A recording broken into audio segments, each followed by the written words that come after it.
Bonjour à toutes et à tous. J'ai le grand plaisir, au nom de la Fondation DIARC et du Swiss Digital Health, de vous souhaiter la bienvenue à notre Health Innovation Lunch, entièrement digitalisé. Et oui, circonstances sanitaires obligent. Malgré les conditions quelque peu particulières que nous vivons, et l'ayant reporté déjà une première fois au printemps, nous avons tenu cette fois-ci à maintenir notre conférence en usant des outils digitaux, outils que nous commençons bien gentiment, mais sûrement à maîtriser, ou tout du moins je l'espère. Peut-être un petit rappel de ce Health Innovation Lunch qui fait partie de nos cycles de rencontres ayant pour but de stimuler et promouvoir l'innovation dans la santé au sens large, mais aussi vous permettre de vous sensibiliser, vous, professionnels de la santé, à la digitalisation et à l'usage des technologies dans vos domaines. Cette parenthèse dans notre quotidien quelque peu chamboulé ces derniers temps se veut source d'inspiration, de dialogue et d'échange. Toute notre équipe, Nadia, Frédéric et moi-même, sommes à disposition si vous avez des questions sur ce qui se fait en digitalisation de la santé, sur les technologies mises en œuvre ou simplement envie d'échanger sur vos idées de solutions innovantes ou encore participer à des projets de co-création. Bref, nous sommes là à votre disposition pour vous accompagner dans tous vos projets innovants, identifier les bons partenaires dans le but de les mettre en œuvre. Aujourd'hui, nous allons parler technologie et plus particulièrement de la blockchain. Beaucoup d'entre nous avons déjà entendu parler de cette technologie prometteuse, mais très peu finalement savent ce qu'elle est véritablement et comment elle peut être appliquée dans le domaine de la santé. Phénomène de mode pour certains, vraie révolution pour d'autres, cette technologie fait débat. Mais la crise sanitaire actuelle a ceci de positif, c'est qu'elle a permis de faire comprendre ce que certaines technologies pouvaient concrètement apporter au monde de la santé. Et c'est notamment le cas de la blockchain. L'ambition du Health Innovation Lunch d'aujourd'hui est de vous donner l'occasion de mieux comprendre cette nouvelle technologie et découvrir des exemples concrets d'utilisation dans la pratique clinique, la recherche, l'échange de données de santé ou encore la pharma.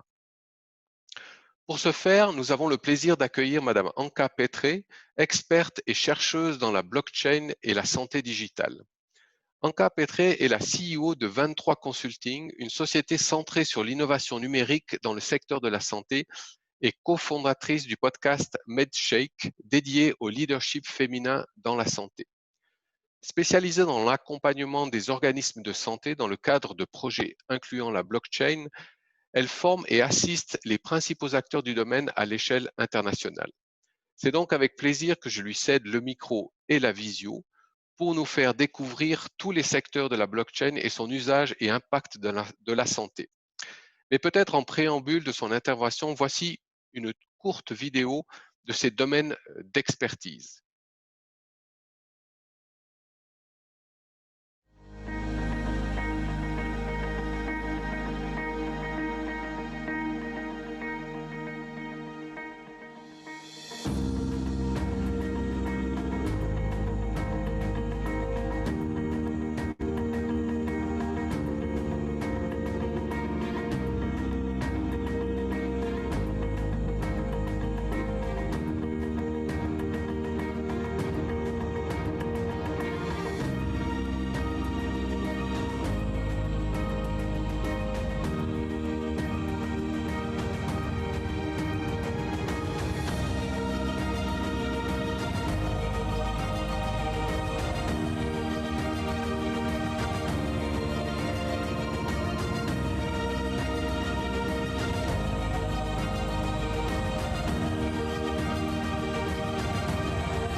Voilà, et donc sans plus attendre, je cède la parole à Madame Anka Petré pour son exposé sur la blockchain. Très bien. Merci beaucoup pour cette introduction et c'est un véritable plaisir d'être ici aujourd'hui. Ça me fait plaisir de participer à ce rendez-vous en Suisse, d'autant que c'est un pays que j'apprécie beaucoup. J'y ai vécu quelques années et ça fait plaisir toujours d'intervenir à nouveau dans ce pays. L'objectif aujourd'hui, c'est, comme Sébastien vous l'a indiqué, de parler de la blockchain en santé. Néanmoins, j'aimerais commencer tout simplement par une histoire, parce que la technologie, on la comprend toujours mieux lorsqu'il y a une histoire derrière, lorsqu'il y a un petit peu d'histoire humaine, un petit peu de vécu. Et donc, cette première histoire que j'aimerais vous raconter, elle va vous permettre de comprendre les bases de la blockchain et de comprendre son intérêt via son usage. Alors, cette histoire, elle a lieu aux États-Unis. Nous sommes en avril 2014, lorsque la chaîne américaine CNN annonce qu'une quarantaine de vétérans sont décédés dans différents hôpitaux aux États-Unis. L'une des histoires qui a le plus marqué à l'époque l'opinion publique, c'est celle d'un monsieur qui s'appelait Thomas Breen. Thomas Breen, c'est un vétéran de la Navy. Il avait 71 ans. Et ce monsieur, il s'est présenté avec une importante hématurie, donc du sang dans ses urines, aux urgences d'un des hôpitaux qui sont dédiés aux vétérans aux États-Unis. Lorsqu'il est arrivé aux urgences, il a demandé à être pris en charge car son état de santé se dégradait considérablement. Néanmoins, à l'accueil, on lui a expliqué qu'il fallait attendre plusieurs semaines, voire plusieurs mois pour pouvoir être pris en charge car le système était déjà saturé. Ce monsieur, on lui a donc demandé de rentrer chez lui et de continuer à appeler pour essayer d'avoir un rendez-vous. À ce stade de l'histoire, vous devez savoir qu'aux États-Unis, une loi oblige les hôpitaux dédiés aux vétérans de prendre en charge n'importe quel patient qui se présente aux urgences dans un délai maximal de 14 jours. Or là, on venait de dire à ce monsieur qu'il devait attendre plusieurs mois pour être pris en charge. Monsieur Thomas Breen est rentré chez lui et à plusieurs reprises, sa fille a essayé d'appeler différents hôpitaux dans différents états pour essayer d'avoir un rendez-vous urgent et rapide car la situation de son papa se dégradait rapidement. Malheureusement, au bout de quelques semaines, ce monsieur est décédé de ce qui sera identifié plus tard comme un cancer de la vessie de stade 4. Et malheureusement, les décès comme celui de monsieur Thomas Breen se sont enchaînés pendant plusieurs mois. Au moment où l'administration qui gère ces hôpitaux s'est rendu compte qu'il y avait des décès comme ça un petit peu inexpliqués et que la colère commençait à monter de la part des différentes familles qui étaient touchées, ils se sont dit qu'il fallait regarder en interne pour savoir s'il n'y avait pas eu un problème. Et c'est là qu'ils se sont rendus compte que toutes les personnes qui étaient venues aux urgences, leur nom avait été inscrit sur une liste d'attente. C'est normal, elles étaient venues aux urgences, on leur a dit de revenir, néanmoins on a inscrit leur nom sur une liste d'attente. Le problème, c'est que ces personnes, ayant attendu plus du délai légal de 14 jours, finalement, cela posait un problème. Donc, ces listes d'attente ont été manipulées pour que les temps d'attente de ces personnes ne soient pas reflétés et qu'on ait l'impression que tout le monde a été pris en charge dans un délai de 14 jours. On est donc allé falsifier ces listes d'attente pour pouvoir rentrer dans le contexte légal et ne pas assumer la responsabilité du fait que ces personnes ont en effet attendu bien plus de 14 jours pour être prises en charge, certains n'ont jamais été. C'est à ce moment-là que l'investigation a pris un petit peu d'ampleur et qu'on s'est posé la question de savoir finalement comment est-ce qu'on peut empêcher ces listes d'attente d'être falsifiées à l'avenir. Alors quand je parle de liste d'attente, n'imaginez pas un petit cahier qui traîne sur le coin d'une table. Ce sont des listes d'attente qui sont informatisées, qui appartiennent à différents hôpitaux via des systèmes centralisés et protégés par les mesures de cybersécurité que l'on connaît aujourd'hui. Néanmoins, même comme ça, ces listes d'attente ont pu être falsifiées et c'est la vie de certaines personnes qui ont été malheureusement perdues. Lorsque ce scandale a été connu du grand public, les Américains ont organisé un concours de start-up pour trouver une start-up qui puisse résoudre ce problème et proposer une solution à ce petit problème de liste d'attente. Et la start-up qui a remporté ce concours, c'est une start-up qui s'appelle Sava et qui a tout simplement suggéré que l'on place ces listes d'attente sur une blockchain. On est là à l'une des toutes premières applications de la blockchain dans le monde de la santé. Alors avant d'aller plus loin sur la blockchain, revenons un petit peu à quelques fondamentaux. Qu'est-ce que la blockchain et pourquoi est-ce qu'aujourd'hui c'est une technologie dont on entend parler et qu'a-t-elle de différent par rapport aux autres technologies que l'on connaît aujourd'hui? Vous le savez peut-être, aujourd'hui, lorsque vous stockez des informations, vous les stockez de manière centralisée. En d'autres termes, lorsque vous avez par exemple des documents, que ce soit des consentements de patients, des bilans médicaux, des comptes rendus d'hospitalisation, tout ce type de documents qui sont relativement sensibles puisqu'ils contiennent des données personnelles, ces informations sont stockées de manière centralisée dans les bases de données de vos hôpitaux ou alors chez des hébergeurs potentiellement agréés, tout dépendamment des pays, qui eux vont stocker ces informations chez eux. Ça peut être par exemple Amazon ou Microsoft ou parfois les caisses nationales d'assurance maladie ou des organismes équivalents. Quoi qu'il en soit, ces informations sont stockées de manière centralisée. Elles sont gérées par une entreprise, une organisation qui va avoir le contrôle de ces données, de leur gestion, de l'entretien des bases de données et finalement qui va être seule à avoir la visibilité sur ce qu'il se passe au niveau de cette base de données. Maintenant, à la différence de ça, la blockchain est un système qui est décentralisé. C'est-à-dire qu'il n'y a plus une seule organisation qui gère l'ensemble de ces données, il y en a plusieurs et elles ont toutes une copie de ces données, toute une copie d'un registre qui est le registre de la blockchain, qui constitue la blockchain. Et toutes ces différentes entités vont toutes avoir accès à la même information au même moment. Alors pourquoi voudrait-on faire une chose pareille? Tout simplement parce qu'aujourd'hui, il est impossible de s'assurer de l'intégrité des informations que l'on héberge chez des tiers de confiance. Il y a des tiers de confiance auprès desquels il n'y aura jamais aucun problème avec vos données. Néanmoins, on ne peut pas en être sûr. On ne sait pas quelle décision pourra prendre, par exemple, Microsoft ou Amazon, qui pourrait compromettre la sécurité et l'intégrité des données que vous faites stocker chez eux. Et vous, en tant qu'utilisateur, vous n'avez strictement aucune visibilité là-dessus.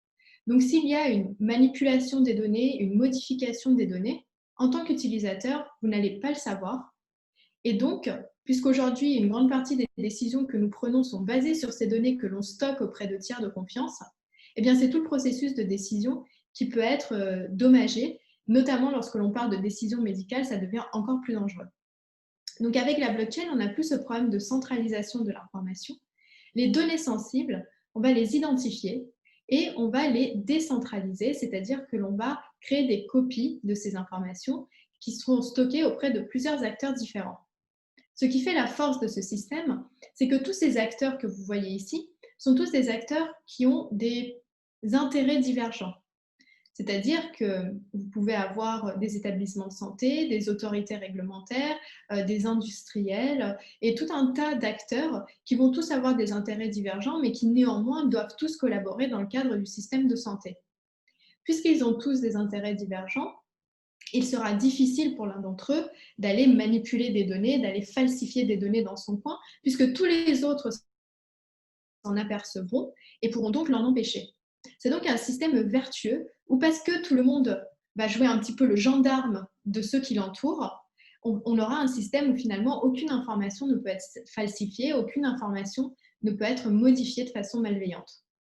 Cette information, elle va être ce que l'on appelle immuable également, c'est-à-dire qu'une fois qu'elle est enregistrée sur ce registre, que l'on appelle la blockchain, eh bien, ces informations ne pourront plus jamais être modifiées ou supprimées.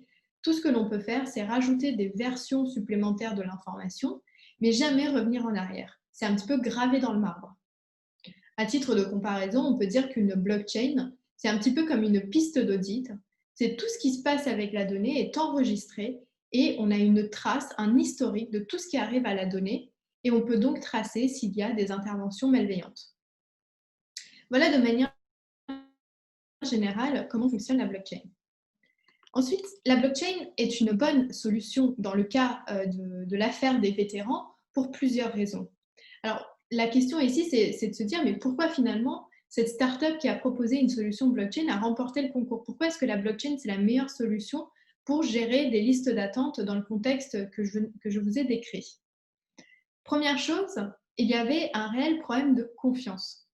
C'est-à-dire qu'entre les patients, entre les différents systèmes, les différents hôpitaux qui traite les vétérans, il y avait un problème de confiance, car on ne pouvait pas se baser sur un seul hôpital pour gérer ces listes d'attente, puisque comme vous l'avez vu, il y a eu des problèmes de falsification.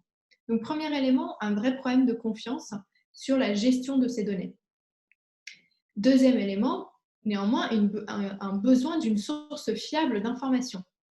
Il y avait certes ce problème de confiance, mais il y avait quand même une nécessité de se baser sur une source d'information qui était fiable et qui puisse être finalement en laquelle aussi bien les hôpitaux que les patients pouvaient avoir confiance. Et enfin, le dernier élément, c'est qu'il y avait un vrai risque de falsification des données. Si finalement il y avait un problème de confiance, qu'on avait besoin d'une source fiable d'information, mais que le risque de falsification était nul, alors pourquoi s'encombrer d'un système comme ça? Là, il y avait un risque de falsification avéré, et c'est pourquoi la blockchain a été choisie comme la meilleure solution. Alors, avant d'aller plus loin, comment est-ce qu'on sait que la blockchain, c'est la meilleure solution? Quel est un petit peu l'arbre décisionnel que l'on doit avoir dans sa tête? Cet arbre décisionnel, il est extrêmement simple, il est composé de 2 questions. La première question, c'est est-ce que plusieurs parties prenantes aux intérêts divergents doivent se faire confiance pour partager des informations fiables? Si vous avez plusieurs parties prenantes aux intérêts divergents qui doivent néanmoins se faire confiance pour partager des informations fiables, alors vous pouvez passer à la question d'après. Mais si la réponse à cette question est non, directement, vous savez que vous n'avez pas besoin de blockchain. Néanmoins, si la réponse est oui, là, vous pouvez vous poser une deuxième question. Est-ce que parmi ces parties prenantes qui ont des intérêts divergents et qui doivent se partager des informations, est-ce qu'il y en a une qui peut être acceptée de tous comme l'administrateur, comme le tiers de confiance qui va gérer l'information et qui va garantir donc l'intégrité de l'information? Si parmi ces acteurs, il y en a un qui peut faire ça, qui peut jouer ce rôle, alors vous n'avez pas besoin de blockchain. Si personne ne peut jouer ce rôle, car il est impossible de faire confiance à un seul acteur pour garantir l'intégrité de l'information, alors non, vous ne pouvez pas, c'est-à-dire non, la réponse est non à la question, donc vous devez, en tout cas vous pouvez utiliser la blockchain. Sachez que la blockchain n'est pas une solution miracle à tous les problèmes de confiance et d'intégrité de l'information. Néanmoins, c'est une solution qui aujourd'hui vous propose de ne plus devoir systématiquement vous baser sur des tiers de confiance pour garantir l'intégrité de vos informations, mais bien de créer un réseau de personnes qui vont veiller les unes sur les autres dans le cadre de ce cercle vertueux que l'on va créer. Alors, vous l'aurez compris, la blockchain assure l'intégrité des données. La raison pour laquelle je l'indique à nouveau ici, c'est tout simplement parce que la blockchain n'assure que l'intégrité des données. La blockchain ne va pas assurer ni la sécurité, ni la confidentialité des données. La confidentialité des données peut être assurée par d'autres techniques de chiffrement, de cryptographie. La sécurité des données, elle, peut être assurée par des techniques que l'on appelle aujourd'hui de cybersécurité, mais ce sont des choses complètement différentes. La blockchain, elle, c'est une piste d'audit infalsifiable qui assure l'intégrité des données qu'on y inscrit, c'est-à-dire qu'elle assure que ces données ne peuvent pas être modifiées ou falsifiées. Mais alors, depuis le début, je vous parle de données. Mais de quelles données est-ce qu'on parle précisément? Je vais vous donner l'exemple d'un projet que nous avons mené avec un établissement de santé qui d'ailleurs était en Suisse il y a quelques mois. Le problème de cet établissement de santé, c'était un établissement de santé qui venait de se créer et il souhaitait absolument 2 choses. Première chose, relier tous les actes médicaux qui seront faits dans cet établissement à un consentement du patient. Alors, vous vous rendez bien compte, on ne peut pas relier absolument tous les actes médicaux à un consentement. Néanmoins, pour certains grands actes médicaux importants, l'hôpital voulait pouvoir garantir au patient que son consentement a bien été pris en compte, que son consentement est de quelque sorte protégé via une technologie comme par exemple la blockchain, et que donc à partir du moment où le consentement a été donné ou que le consentement a été retiré, cela aurait un impact immédiat sur la prise en charge du patient. Et la deuxième chose, c'est que cet établissement souhaitait permettre aux patients de suivre les accès à ces données médicales. En d'autres termes, la blockchain ici pouvait être utilisée pour permettre aux patients d'identifier quels sont les professionnels de santé qui ont eu accès à ces données personnelles et comment ces données personnelles ont été utilisées. Pourquoi est-ce que c'était important à ce stade d'avoir ce type de service? Tout simplement parce que cet hôpital travaillait beaucoup avec des laboratoires de biologie médicale qui étaient externalisés, avec des centres d'imagerie qui étaient externalisés, avec des fournisseurs aussi d'objets connectés. Et donc, on avait beaucoup de sources de données différentes qui allaient converger à un moment vers l'hôpital. Et il y avait cette crainte que certaines de ces informations puissent être utilisées par des acteurs qui finalement n'avaient aucune raison de voir ces informations-là. On voulait donc permettre aux patients d'avoir le contrôle sur qui a le droit de regarder ces informations médicales et d'utiliser la blockchain comme cette piste d'audit qui va tracer tous les accès qui sont faits à ces données pour s'assurer qu'il n'y a aucune fuite d'informations personnelles ou d'informations délicates. Nous avons donc travaillé avec cet établissement de santé pour répondre à ces deux éléments différents. Sachez tout de même que lorsque l'on commence à travailler avec un client, alors par exemple ici avec un établissement de santé, la plupart du temps, on ne vient pas nous voir en nous disant directement on aimerait travailler sur telle application de la blockchain ou telle application de la blockchain. Là, ce que je viens de vous présenter, c'est la conclusion de plusieurs mois de travail pendant lesquels on a un petit peu épluché le fonctionnement de cet établissement et on a essayé d'identifier très précisément quels étaient les problèmes qui pouvaient être adressés avec la blockchain et quels sont les problèmes qui ne pouvaient pas être adressés avec la blockchain. Pour tout vous dire, la plupart du temps, 80% des problèmes que l'on rencontre auprès de nos clients ne peuvent pas être adressés avec la blockchain. Donc, la plupart du temps, c'est d'autres solutions technologiques qui vont être utilisées. La blockchain, elle a vraiment une application très, très précise, c'est dans l'intégrité des données, de manière générale. Alors, cette question de la protection des données, c'est une question fondamentale que l'on adresse avec la blockchain. Et si vous voyez des couches pour bébés à l'instant devant vous, c'est parce que il n'y a pas très longtemps, je suis tombée sur une histoire dans le New York Times qui m'a fait réfléchir à nouveau à la vulnérabilité de nos données personnelles et qui donne quand même un petit peu de contexte à tous les efforts que nous essayons de mener pour utiliser la blockchain pour protéger ces données médicales, en tout cas protéger l'intégrité de ces données. Alors l'histoire que je vais vous raconter, elle est donc parue dans le New York Times. Ça fait déjà quelques années qu'elle a eu lieu. Et en fait, cette histoire, il faut tout d'abord que je vous donne un petit peu de contexte pour comprendre tout ce qui s'est passé. Vous devez sans doute savoir qu'aujourd'hui, il est extrêmement difficile de changer les habitudes des clients de la grande consommation. Vous savez, on achète tous nos yaourts auprès de la même enseigne, on achète tous nos fruits et légumes auprès du même primeur, on a tous un petit peu nos habitudes qui sont ancrées en nous et c'est très difficile de les changer. Donc, c'est relativement compliqué pour les enseignes d'acquérir de nouveaux clients. Néanmoins, il y a une étape dans notre vie où on est obligé de créer de nouvelles habitudes, c'est le moment où on devient parent. Parce que pour la première fois, on doit acheter des couches-culottes, on doit acheter des biberons, on doit acheter une poussette, etc. On doit donc identifier des enseignes qui proposent ces produits et donc acquérir de nouveaux comportements d'achat. Le problème, c'est que dans une grande partie des pays, les listes de naissance sont publiques. Donc, toutes les enseignes peuvent voir quels parents viennent d'avoir un enfant et donc leur envoyer du matériel publicitaire pour les cibler. Aux États-Unis, l'enseigne Target s'est dit que c'était beaucoup trop embouteillé au moment de la naissance, il y avait beaucoup trop de concurrents sur ce créneau-là et que donc ce serait mieux d'essayer d'identifier les futures mamans dès leur second trimestre de grossesse en analysant les comportements d'achat. Et c'est ce qu'ils ont réussi à faire. En regardant ce qu'achètent les femmes de manière régulière pendant leur vie, ils ont identifié les comportements d'achat spécifiques des futures mamans. Et ils ont donc réussi à cibler ces femmes avec du matériel publicitaire bien avant la concurrence. Alors tout s'est bien passé pendant un an et puis au bout d'un an, il y a un monsieur qui est arrivé dans un Target de Minneapolis et il avait dans sa main tout un stock de magazines, de coupons, de catalogues que Target avait envoyé à sa fille de 15 ans.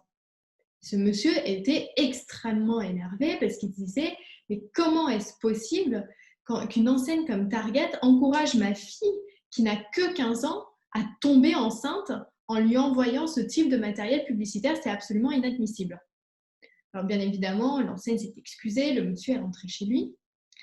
Néanmoins, quelques jours plus tard, ce monsieur a rappelé l'enseigne pour s'excuser auprès du manager car il venait d'apprendre que sa fille était effectivement enceinte. Target avait vu juste bien avant les parents et peut-être même bien avant un médecin. Finalement, cette histoire, elle peut prêter à sourire, mais quand on l'écoute, on se rend compte que finalement, nos données personnelles et nos données de santé peuvent être assez vulnérables et que l'usage qui en est fait nous échappe complètement. On n'a aucune visibilité sur cet usage et on n'a aucune visibilité sur les enseignes qui peuvent se servir de ces informations et qui peuvent donc agir bien avant que nous n'ayons pris le temps de mesurer l'ampleur de ce qui nous arrive. Alors, cette question de la protection des données personnelles et des exemples que j'ai donnés à l'instant ont poussé plusieurs sociétés et même plusieurs pays à se poser la question de comment est-ce qu'on peut permettre aux citoyens d'avoir plus de contrôle sur l'utilisation de leurs données personnelles et plus de visibilité. Et là, il y a plusieurs solutions qui sont apparues. Un consortium européen qui s'appelle My Health My Data qui a mené un projet. Ce projet a consisté à permettre aux patients de donner un consentement dynamique sur l'utilisation de leurs données dans un cadre hospitalier. Il y a donc cette notion de consentement dynamique, c'est-à-dire qu'à partir du moment où le patient partage ses informations dans le contexte de sa prise en charge, à tout moment, il peut donner ou retirer son consentement en fonction des usages qui sont prévus pour ces données personnelles. Couplé à ça, vous aviez aussi une marketplace de données, c'est-à-dire que les données des patients, avec leur consentement, pouvaient être mises à la disposition de chercheurs afin de faire progresser la science, la médecine, etc. Bien sûr, le patient avait une visibilité sur l'utilisation qui a été faite et sur l'identité de ceux qui utilisaient leurs données. Et enfin, pour boucler le tout, il y avait évidemment des mesures de sécurité et de confidentialité des données. Et ça, c'est quelque chose qui s'est rajouté en dehors de tout contexte blockchain. Un autre projet qui peut être intéressant à regarder, c'est celui du système estonien. Le système estonien a pris au bras-le-corps ce sujet il y a maintenant plus de 10 ans. Et l'Estonie a décidé d'être le premier pays, en tout cas européen, à mettre en place un système qui permette aux citoyens d'avoir une souveraineté totale vis-à-vis de ces données personnelles et notamment ces données de santé. Pour faire cela, ils ont utilisé plusieurs choses. Ils ont tout d'abord utilisé un identifiant unique, car pour être souverain de l'intégrité de ces données, il est important d'avoir une même identité auprès de tous les prestataires de soins, mais aussi auprès de toutes les instances administratives de l'État. Et donc, en ayant cet identifiant unique, un individu est capable de récupérer les différentes sources d'informations qui le concernent. La deuxième chose, c'est ce que l'on appelle la X-Road. La X-Road, c'est une sorte d'autoroute de l'information qui connecte tous les organismes de l'État, que ce soit la santé, que ce soit tout ce qui est impôt fiscal, que ce soit tout ce qui est droit de vote, administratif, voilà, tout ce que l'État gère est connecté par la X-Road, donc les informations circulent entre elles. On dit en Estonie que si on vous demande 2 fois votre lieu de naissance ou votre date de naissance, c'est qu'il y a un problème dans le système. Or, si on réfléchit aujourd'hui le nombre de fois où les administrations publiques nous ont demandé notre date de naissance, clairement, on est beaucoup plus, c'est beaucoup plus qu'une fois. La troisième chose, c'est évidemment une blockchain, et la blockchain est ici utilisée pour permettre aux citoyens d'avoir un droit de regard, d'avoir une sorte d'historique immuable de tous les accès qui ont été faits à leurs données et de soit les refuser. Et enfin, la dernière chose, ce sont des standards. Et cette dernière étape n'est pas anodine, puisque pour permettre à autant d'informations de communiquer les unes avec les autres via cette X-Road et de permettre à l'information de circuler aussi facilement et aux patients d'avoir accès à toutes ces informations, il faut bien évidemment que les informations puissent être interopérables entre elles, et cela ne peut être dû que grâce à l'utilisation de standards. Enfin, je vais finir sur un dernier exemple qui est celui qui nous concerne peut-être plus aujourd'hui. Et ce n'est pas un exemple qui utilise la blockchain, mais c'est pourtant une piste de réflexion intéressante. Vous savez, aujourd'hui, de nombreux pays sont en train de mettre en place des systèmes de contact tracing pour savoir, pour un individu donné, quelles sont les personnes atteintes du Covid-19 avec lesquelles il a été en contact. En France, pour donner un exemple que je connais, cette application a été un échec retentissant. Là, ils ont lancé une deuxième version qui semble fonctionner un petit peu mieux, mais la première version a été un énorme échec, tout simplement parce que les utilisateurs avaient extrêmement peur de l'utilisation qui était faite de leurs données personnelles.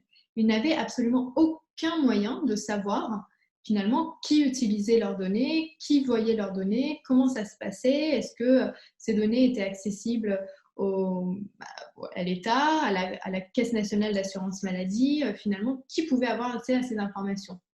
Et puisque la plupart d'entre eux pensaient que c'était des informations de géolocalisation et des données personnelles sur leur santé, ce qui, entre parenthèses, n'est pas le cas, eh bien, il y avait cette crainte de l'utilisation des données personnelles.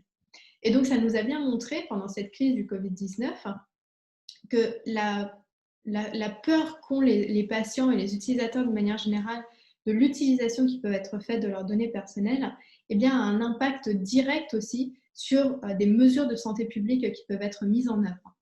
Vous le savez peut-être, mais aujourd'hui, lorsque l'on demande à des patients quelle est votre principale préoccupation lorsqu'il s'agit de l'utilisation du numérique en santé, la première réponse à 73%, c'est la sécurité et la confidentialité de mes données personnelles. C'est la première préoccupation. Alors, voici un petit peu un tour d'horizon de l'utilisation de la blockchain en santé.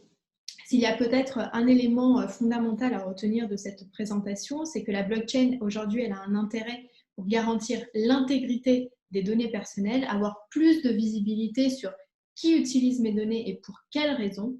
Et quand on voit aujourd'hui le contexte dans lequel on se situe, avec la montée en force des entreprises de tech américaines, avec l'utilisation de systèmes de contact tracing, on se rend compte à quel point cette préoccupation de la confidentialité, de l'intégrité, de la sécurité des données est primordiale, à quel point elle peut être bloquante lorsqu'on essaye de mettre en place des mesures, et donc à quel point des solutions comme la blockchain peuvent avoir un impact énorme dans les années à venir. J'espère que ça a été clair pour vous et je reste à votre disposition pour répondre à vos questions. Je vous remercie. Merci beaucoup, Anka. En tout cas, c'était une présentation avec moult exemples et c'est super intéressant. Mais je suis sûr qu'il y a des questions qui se posent et qui vont à venir. Donc, j'invite les gens qui participent à poser directement vos questions donc sur la partie Q&A qui se trouve au fond sur votre barre d'outils.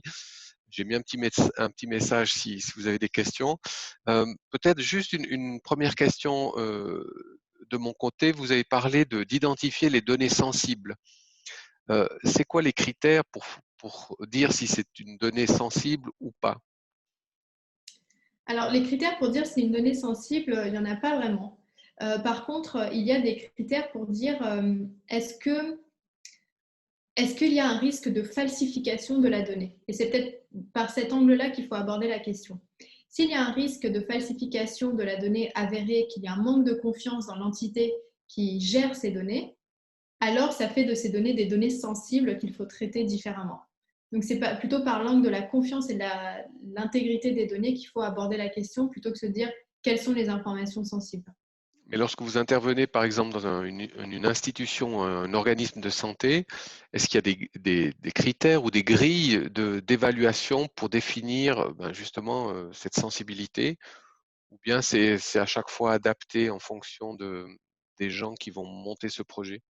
Alors, la plupart du temps, on a une idée en fait de quelles pourraient être les données sensibles parce qu'on s'inspire aussi beaucoup des cas d'usage qui sont développés, des choses qui sont mises en place par ailleurs. On sait par exemple que tout ce qui touche aux certifications, aux autorisations, au consentement, ce type-là de données, finalement, par nature, ce sont des informations qui sont sensibles et qui peuvent être amenées à être falsifiées ou modifiées de manière malveillante parce que certaines personnes aux intérêts divergents peuvent avoir des conflits sur ces données-là.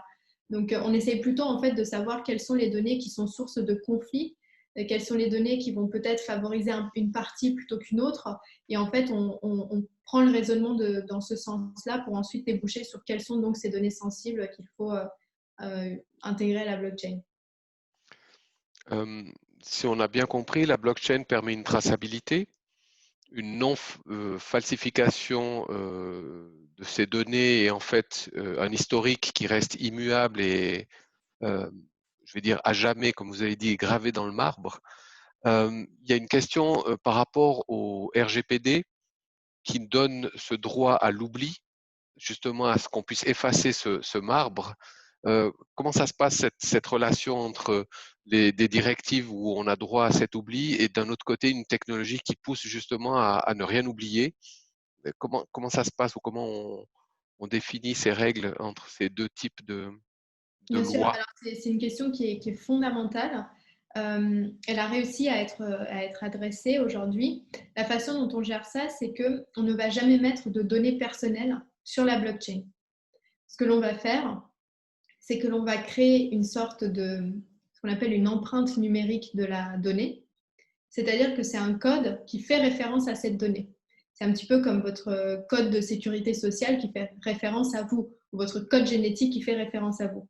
Là, on va avoir un code unique qui fait référence à la donnée, et c'est ce code unique qui est indéchiffrable que l'on va placer sur la blockchain. Donc, ce n'est pas la donnée en elle-même. Et à partir du moment où on a un code unique qui est sur la blockchain, en fait, on peut être renvoyé à l'information, mais finalement, si on supprime l'information via le droit à l'oubli ou des choses comme ça, bah, le code, il ne sert plus à rien. Donc finalement, on ne touche pas à la donnée personnelle et on est compliant avec le RGPD. Mais on a une possibilité de l'effacer alors. On peut effacer la donnée source et donc du coup, le code qui est stocké sur la blockchain bah, ne renvoie plus à rien. D'accord. Donc on peut être, comme vous dites, compliant avec le RGPD. Euh, Vous avez évoqué le dossier électronique du patient. C'est un petit peu le serpent de mer, mais en Suisse également. On sait qu'on a une masse de données qui va arriver dans ce dossier patient. Finalement, est-ce que la blockchain permet de gérer cette grande masse de données, puisqu'on imagine qu'à terme, il y a plein je vais dire, d'usages avec des sensors qui vont être connectés où on aura son poids, son sommeil, son rythme cardiaque et le dossier patient, enfin des données de santé plus formatées. Comment est-ce qu'on gère cette masse de données? Est-ce qu'il y a une possibilité de stocker cette donnée sur de la blockchain ou enfin, comment ça se passe concrètement? Alors, il y a un cas d'usage qui est intéressant, qui est celui de considérer la blockchain, qui est donc ce registre, un petit peu comme un catalogue. C'est-à-dire que je vais prendre des informations qui sont de sources différentes. Je vais en extraire ce fameux code, cette empreinte numérique. Et cette empreinte numérique, je vais la mettre sur la blockchain et la relier à l'identité d'un patient. Et donc, si on reprend, si par exemple, alors je vais un peu grossière, mais si je vais taper sur la blockchain le nom d'un patient, et ben automatiquement, en fait, je vais avoir tous les empreintes qui sont reliées à ces données. Donc, en fait, je vais avoir des empreintes qui font référence à des données issues de capteurs, des empreintes qui font référence à des données hospitalières. Et donc, en fait, ça permet déjà d'avoir une sorte de catalogue de toutes les données qui sont disponibles pour un patient donné. Après, on n'a pas l'information source. Ça, il faut encore aller la chercher. Il y a des réglementations pour avoir accès à ces données. Néanmoins, je sais où elles se trouvent et j'ai une sorte de visibilité sur les données qui existent pour un patient. Aujourd'hui, l'usage de la blockchain, elle se fait dans le dossier patient, dans le dossier électronique du patient. Est-ce qu'il y a des exemples où on utilise ce type de technologie? Alors, il n'y a pas d'exemple, on va dire, à très grande échelle. Il y a des exemples de sociétés privées qui proposent des dossiers patients qu'ils appellent blockchainisés, qui permet aux patients non seulement d'avoir donc une traçabilité et un historique de l'intégralité des données qui sont produites en son nom, mais aussi d'avoir une gestion en fait des accès qui sont faits à ces données. Et ça, ce sont des dossiers patients, on va dire privés, qui sont créés par différentes sociétés. Il n'y a rien de, on va dire, systémique, si ce n'est peut-être en Estonie où ils ont ce système de gestion de l'accès aux données. D'accord. Donc on voit dans la santé, ça, enfin, je suis en train d'imaginer que c'est plutôt des projets embryonnaires ou en termes de démarrage. Justement, ça en est où en termes de stade de développement de cette intégration de la blockchain dans des projets avec des hôpitaux, avec des institutions de santé? On est au stade expérimental ou c'est plutôt un peu plus avancé que ce qu'on imagine? Non, je pense qu'on est beaucoup, beaucoup plus avancé. Alors, l'exemple le plus large que l'on ait aujourd'hui de ce type de système, c'est ce que je vous décrivais avec My Health, My Data. Eux, ils ont monté toute la plateforme technologique qui permet de récolter les différentes informations issues de plusieurs hôpitaux, de pouvoir créer un système de consentement dynamique. Et là où le projet s'est arrêté, et c'est là où finalement on bloque un petit peu aujourd'hui, c'est sur deux notions fondamentales. C'est la notion de gouvernance, c'est-à-dire que comment est-ce que je permets à plusieurs hôpitaux, à plusieurs fournisseurs de données de travailler ensemble, parce que vous l'avez vu, la blockchain, c'est un système qui doit permettre à des parties prenantes qui initialement ne se font pas forcément confiance, qui ont des intérêts divergents, à mutualiser leurs sources de données. Et ça, quand on sait à quel point on tient à nos données en tant qu'organisation, c'est assez difficile en fait de mettre tout le monde autour de la table et de se dire bah, qui a le droit de faire quoi dans ce système, quelles sont les règles de propriété intellectuelle, s'il y a des choses qui débouchent par l'utilisation de ces données, bah, qu'est-ce qu'on en fait. Donc en fait, ces questions de gouvernance, elles sont extrêmement difficiles à adresser et c'est là où ça devient bloquant, c'est qu'on a du mal à faire travailler tous ces acteurs ensemble. Et la deuxième chose, où là c'est encore plus problématique, c'est qu'on n'a aucune notion du retour sur investissement de ce type de technologie. C'est-à-dire qu'aujourd'hui, on va investir dans des projets blockchain, on anticipe un certain gain parce qu'on se dit, si on arrive à connecter l'intégralité des sources de données, on aura moins de tests qui vont se dupliquer, on va avoir une meilleure efficacité administrative, voilà, on anticipe des choses. Néanmoins, on n'a aucune preuve aujourd'hui, puisque ça n'a jamais été mis en production, du retour sur investissement. Et c'est donc très difficile de convaincre des acteurs non seulement de travailler ensemble et de partager des données qui sont potentiellement commercialement délicates, mais en plus dans leur disant bah, on ne sait pas ce que vous allez y gagner. Donc voilà, c'est aujourd'hui, c'est sur cette mise en pratique qu'on a des difficultés.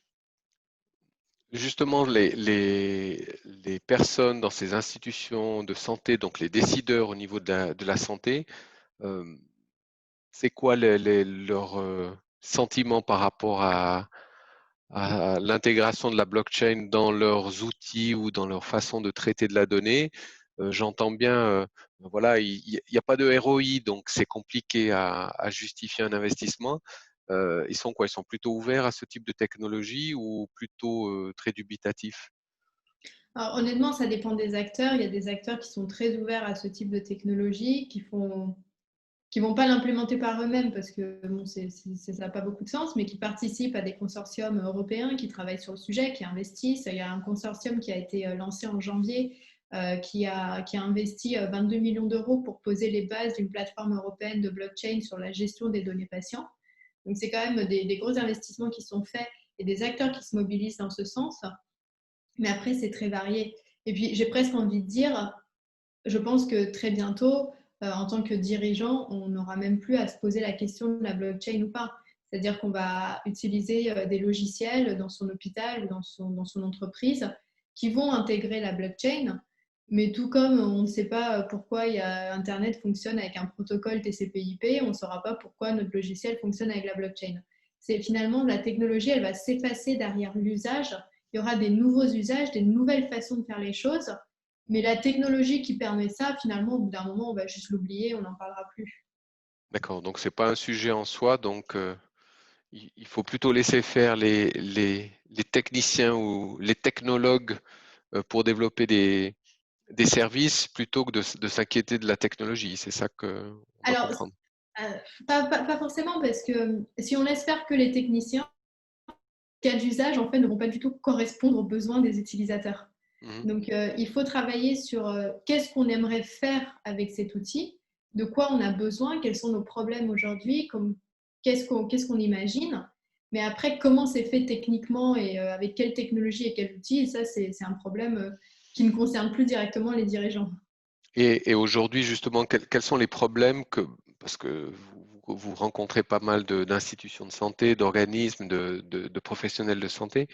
Quels sont, selon vous, les besoins aujourd'hui qui sont mis en avant et qui pourraient être, on va dire, adressés avec une technologie blockchain? Bien, ça dépend des parties prenantes. On va dire que du côté des patients, des associations de patients, ce que l'on nous demande constamment, c'est plus de visibilité sur l'utilisation des données de santé. Ça, c'est clair et net. Ensuite, du côté des établissements de santé, la question est un petit peu plus différente. La question, c'est comment est-ce que je peux avoir accès à plusieurs sources de données et pas juste avoir accès à des données, mais avoir accès à des données que je puisse utiliser par la suite. Ça, malheureusement, c'est un problème que la blockchain peut moyennement adresser, parce que la blockchain, elle peut servir un petit peu de catalogue de données, mais après, sur la qualité, sur l'utilisation des données, ça, c'est un petit peu indépendant de la blockchain. Et ensuite, du côté des industriels plutôt, on a des questions qui tournent autour de la réalisation d'études cliniques. Est-ce qu'on peut utiliser la blockchain pour amener plus de confiance et de transparence dans le processus d'études cliniques, pour encourager les patients à participer, pour augmenter les taux de recrutement, parce qu'on a un système qui va être beaucoup plus transparent, qui va être un petit peu plus sécurisé que ce que l'on peut faire jusqu'à maintenant. Quand vous parlez d'industrie, c'est l'industrie pharma, Oui, c'est oui, juste? totalement. Et si on parle d'un autre type, alors d'industrie ou d'entreprise, qui est toujours un des acteurs un petit peu particuliers du système, qui sont les mutuelles ou les assureurs, euh, quelle est leur position par rapport à ces données, enfin à ces données, on les connaît, mais par rapport à ces technologies? Alors, les assurances, c'est tout à fait différent. C'est une position qui concerne beaucoup plus l'utilisation de la blockchain comme un moyen d'encourager les patients à changer leurs habitudes. Parce que vous en avez peut-être entendu parler, mais la blockchain, c'est une technologie qui est utilisée pour ce qu'on appelle des crypto-monnaies comme le Bitcoin. Donc en fait, c'est une technologie qui peut être utilisée de manière sous-jacente à des monnaies numériques. Et donc, la réflexion des assureurs, c'est de se dire, si on peut utiliser cette technologie pour créer notre propre monnaie et utiliser ça un petit peu comme des points de fidélité, eh bien, on peut dire à nos assurés, eh bien, si vous utilisez telle de tracing du nombre de pas que vous faites, si vous faites tester, faites des prises de sang régulièrement, si vous êtes une femme au-delà de 50 ans et que vous faites une mammographie, voilà. Si vous avez ce type de comportement de prévention, eh bien, nous, on va vous rémunérer avec ces fameux monnaies virtuelles, ces fameux points de fidélité. Et donc, en fait, vous, ça vous permettra derrière d'avoir accès à des services, de vous payer toutes sortes de choses. Donc, en fait, c'est plutôt dans cet esprit-là que les assurances réfléchissent à la blockchain aujourd'hui. Euh, Si on veut être très pragmatique, si je suis une personne qui travaille dans un organisme de santé, un hôpital, et que j'ai envie de mettre en place un projet intégrant de la blockchain, comment je m'y prends? Alors, la première chose à savoir, c'est en fait, on ne peut pas prendre la réflexion en disant j'ai envie d'utiliser la blockchain. Parce que moi, j'ai envie de vous dire, mais pourquoi faire? Donc, en fait, c'est un petit peu le problème que l'on a souvent avec nos clients, c'est qu'ils nous disent je veux faire de la blockchain, et en fait, on leur dit mais pour résoudre quel problème? Parce que faire de la blockchain alors qu'il n'y a pas de problème, ça ne sert pas à Mhm. grand-chose. Donc, en fait, la première démarche, c'est déjà d'essayer d'identifier quels sont les cas d'usage que l'on pourrait mettre en place. C'est-à-dire, pourquoi est-ce que j'aurais besoin de la blockchain? Qu'est-ce qui fait défaut aujourd'hui dans mon organisation qui pourrait être résolu par la blockchain? Donc déjà, identifier ce qu'on appelle les pain points. Et une fois qu'on a identifié ces pain points, on regarde est-ce que la blockchain est effectivement la meilleure solution pour répondre à ces problèmes. Comme je vous le disais, dans 80% des cas, on se rend compte qu'il y a des solutions bien plus simples et moins coûteuses pour résoudre ces problèmes. Et donc, on oriente les clients vers d'autres types de solutions. Très bien.